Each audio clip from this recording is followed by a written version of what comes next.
Alexander the Great. Call him Alexander III or Alexander of Macedonia, one of the greatest generals in all history of the world.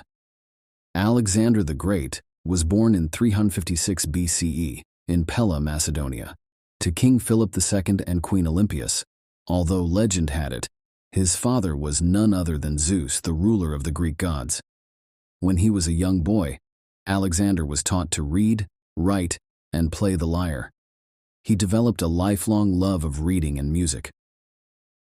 At age 12, Alexander showed impressive courage when he tamed the wild horse Bucephalus, an enormous stallion with a furious demeanor. The horse became his battle companion for most of Alexander's life. When Alexander was 13, Philip called on the great philosopher Aristotle to tutor his son. Aristotle sparked and fostered Alexander's interest in literature, science, medicine, and philosophy. Alexander was just 16 when Philip went off to battle and left his son in charge of Macedonia.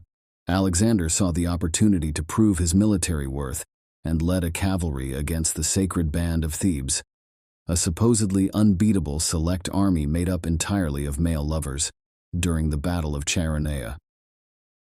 When Alexander was a teenager, his father hired Aristotle to be his private tutor. He studied with Aristotle for 3 years, and from Aristotle's teachings, Alexander developed a love of science, particularly of medicine and botany. Alexander included botanists and scientists in his army to study the lands he conquered. In 336 BCE, at age 20, Alexander became king of Macedonia, when a political rival assassinated his father. Alexander began his reign by subduing rivals in the Greek and Macedonian regions. At a council of the League of Corinth, he was chosen as the commander of a military invasion of Asia. King Alexander began his invasion of the Middle East in 334 BCE. He spent most of his reign on a military campaign through northeast Africa and southwestern Asia. Alexander the Great was an ancient Macedonian ruler and one of history's greatest military minds, who, as king of Macedonia and Persia, established the largest empire the ancient world had ever seen.